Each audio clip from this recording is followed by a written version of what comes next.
Before I start, I would like to congratulate the honorable members in this House for their elected or nominated positions that they are now holding. Mr. Speaker, I would also like to further extend my thanks to my party, ODM, and the wider Azimio coalition for giving me this opportunity and for seeing a light in me to add value in this House. Mr. Speaker, it's not often that people with disabilities get opportunities such as this. And this being my first time to speak, I would like to share some of my perspectives on the presidential address by His Excellency the President, and also explain the lens of which I see some of the points that were made and some of the concerns that I would like to bring to the House.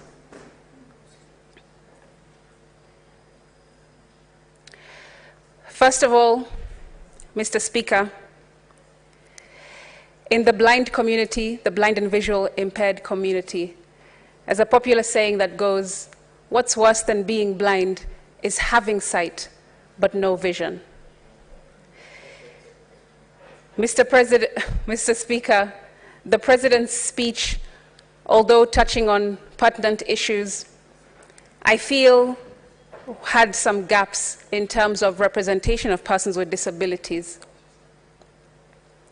Pursuant to Article 54, 1B of our Constitution, it provides for the rights of persons with disabilities. And in the same article, it further talks about the state and the country having affirmative action of at least 5% representation in elective and appointive positions for persons with disabilities. The first point that I noted from the address, Mr. Speaker, is that although there was celebration and appreciation made by the President on the improvements over the different election periods on re-elected members,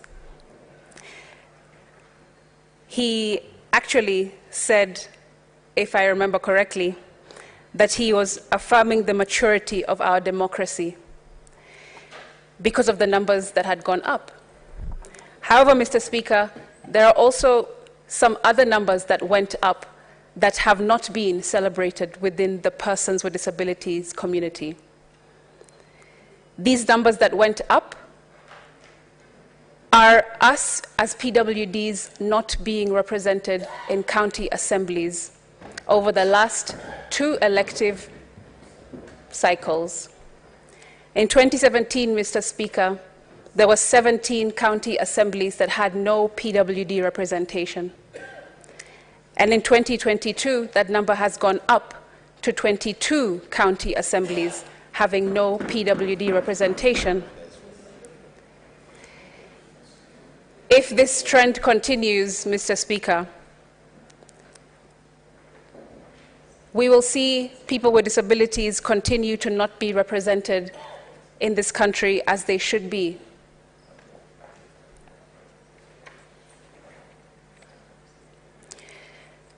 My next point, Mr. Speaker, on representation is on the recent announcement of the CS list from the President. Unfortunately, this list, too, has no representation of people with disabilities. Mr. Speaker, during his campaign, the President made promises and assurances to the PWD community that he appreciates and understands the need for our voice to be heard, for the need for us to be represented in CS appointments, in PS appointments, county assemblies, and so forth. But unfortunately, the list that has been announced does not consider this. I would like to urge, and I would like to urge the President and other Kenyans who are listening to this to also push for more representation of this vulnerable group of people in the country.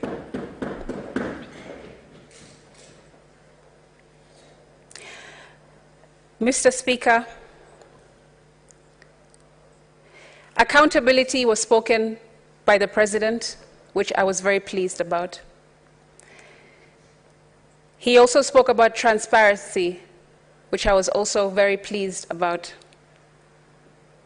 And he celebrated women leaders that are taking their seats and their places at the table. I want to share with this House and with Kenyans that there is an intersectionality of being a woman, and I am an example of that intersectionality, Mr. Speaker. Not only do I stand in this House representing people with disabilities, but I also represent women, and I also represent youth, and a further representation for another population of this country that is hardly spoken about, which is creatives. Mr. Speaker, as a young black Kenyan woman with a disability, studies show that we are the group that is left furthest behind in our population. This is because we carry multiple burdens of discrimination. We are 4 times more likely to suffer GBV, 3 times more likely to lack education, 3 times more likely to lack healthcare. We are 2 times less likely, to be employed, and 2 times less likely to use the internet. Young women and girls in Kenya are disproportionately uneducated, unemployed, impoverished, and abused. So you see, when I stand here today, I don't just stand for myself. I stand in front and on top of women, the shoulders of women and young Kenyans who have gone before me, and I wish to amplify their voices in these areas. Mr. Speaker, if the President is listening, and I hope that he is, I would like to urge him to remember that it's not just women leaders that he should be pushing and celebrating in leadership positions, but also for PWDs and women with disabilities specifically, so that we can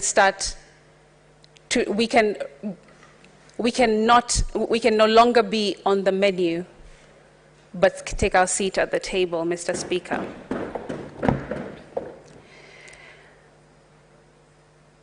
Another point that I noted in the presidential address, is the President's submissions on development. All sounded fantastic, and I am very pleased to hear some of the plans that he shared in the presidential address. However, Mr. Speaker, again, I did not hear how people with disabilities are featured in this development. I would like to bring to the House a few terms that I use in my profession outside of the corridors of Senate. I'm vehemently passionate about diversity, equity, and inclusion, about accessibility, also about inclusive transport and mobility in Kenya, as well as, like I said, the creative industry. Mr. Speaker, in development, there's a principle called universal design. For those Kenyans listening that do not know what universal design is, it is the design of any building, road, product, service, or technology to be accessed, used, and understood by the widest spectrum of users no matter their age, size, ability, or disability. This relates to the development plans spoken by the President, Mr. Speaker, because in every project, in every activity, and in every development plan, there must be universal design in order for that to be accessible to every Kenyan, so that every Kenyan is served and no Kenyan is left behind. As the biggest minority group in the country, when a building of a primary school is inaccessible or not universally designed, children with disabilities miss out on essential early childhood learning. When a high school is not universally designed, teenagers miss out on integral adolescent education to take them forward in their lives. When a workplace is not universally designed, we miss out on employment. Just a few moments ago, Mr. Speaker, I had lunch with the Honorable Tim Wanyonyi and members of KEDIPA, and we spoke about how people with disabilities are left so far behind that when a building or a school is inaccessible, that means that we probably will only start school at the age of 12, 13, 14, 15. And this is why you find a lot of the times, Mr. Speaker, people with disabilities are starting school class 1 at the age of 20, 25, at the age of 30. Poverty as well as inaccessibility play a big role in that, Mr. Speaker. And this is where I feel there is a bit of a gap in the development plan laid out by the President. Universal design, like I said, is not just infrastructure, the buildings, it's also the roads, it's also transport. Myself, I have experienced many a time when I have not been able to travel, I have not been able to go across home to the city center, so on and so forth, because of non-inclusive transport and non-inclusive roads. This means that I've missed out on many opportunities. I have seen my colleagues, my high school mates, family, friends move on with their lives, while I remain stuck, Mr. Speaker. And this is not just the reality of me. It's the reality of approximately 0.9 million people with disabilities in the country. Universal design, Mr. Speaker, is extremely important, and I wish that Mr. President considers this moving forward in development plans and activities. The next point that I noted is budgets, Mr. Speaker. I've said this before, but not on the floor of the House, that the numbers of people with disabilities, as per the census taken in 2019, has been contested by the disabled community widely. Before the 2019 census, we were just above 4 million people with disabilities in the country, and post-2019 census, we have now gone down to 0.9 million people with disabilities. This affects our budgets. It affects equitable allocations, and this is mainly a main reason why we are suffering in terms of not being represented and not being seen and heard in different areas of development in the country. I wish and urge the President to consider this moving forward and how we can look for possible remedies to cure this disparity in data. Mr. Speaker, I would like to share.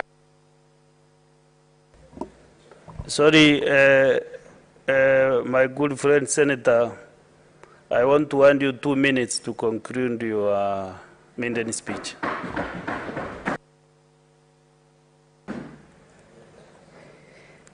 Thank you, Mr. Speaker.